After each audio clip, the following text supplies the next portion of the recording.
ألف لام را تلك آيات الكتاب المبين إنا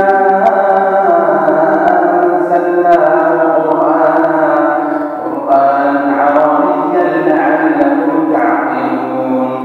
نحن نقص عليك أحسن القصص بما أوحينا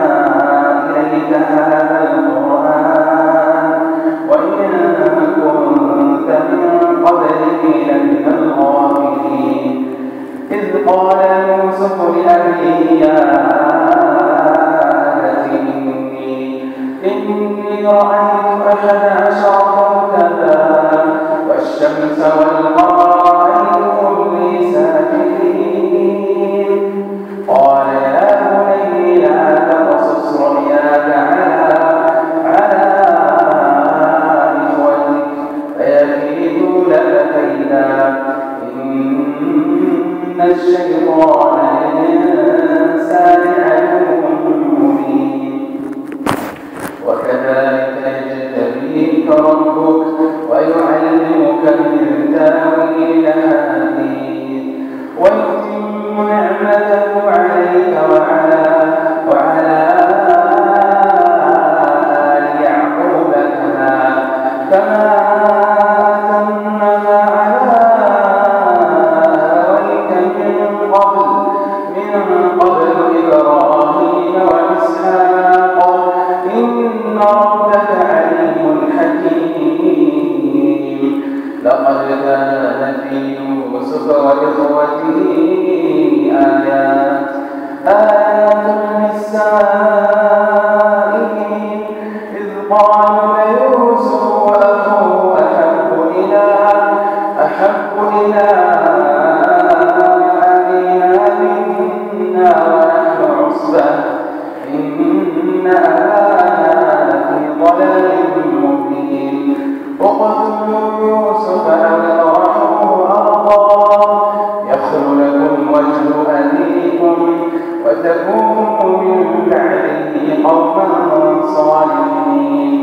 قال قائل منهم لا تقتلوا يوسف وألقوه في غيابات الجب يلتقطه بعض السيارة إن كنتم فاعلين قالوا يا أبانا لك لا تأمنا على يوسف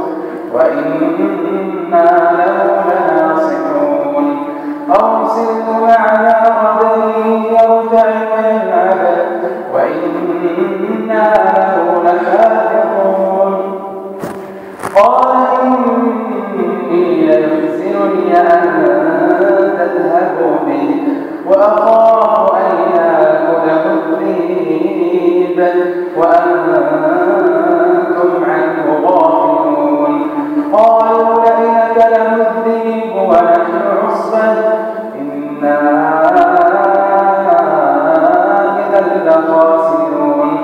فلما ذهبوا به وأجمعوا أن يجعلوا في غيابات الجب وأوحينا إليه لتنبئنهم بأمرهم هذا وهم لا يشعرون وجاءوا أباهم عشاء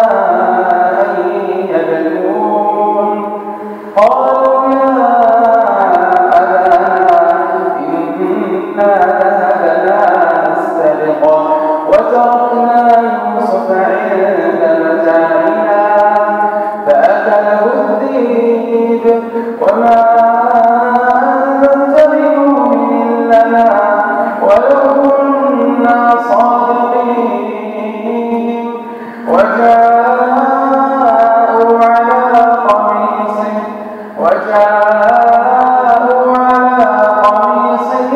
بدم كذب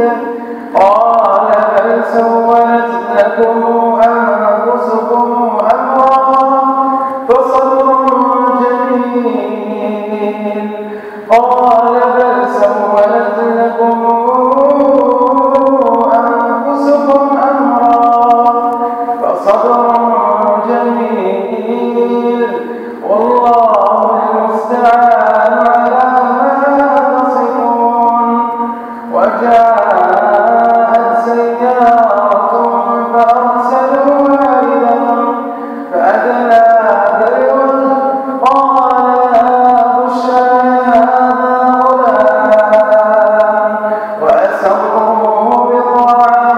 والله عليم بما يعملون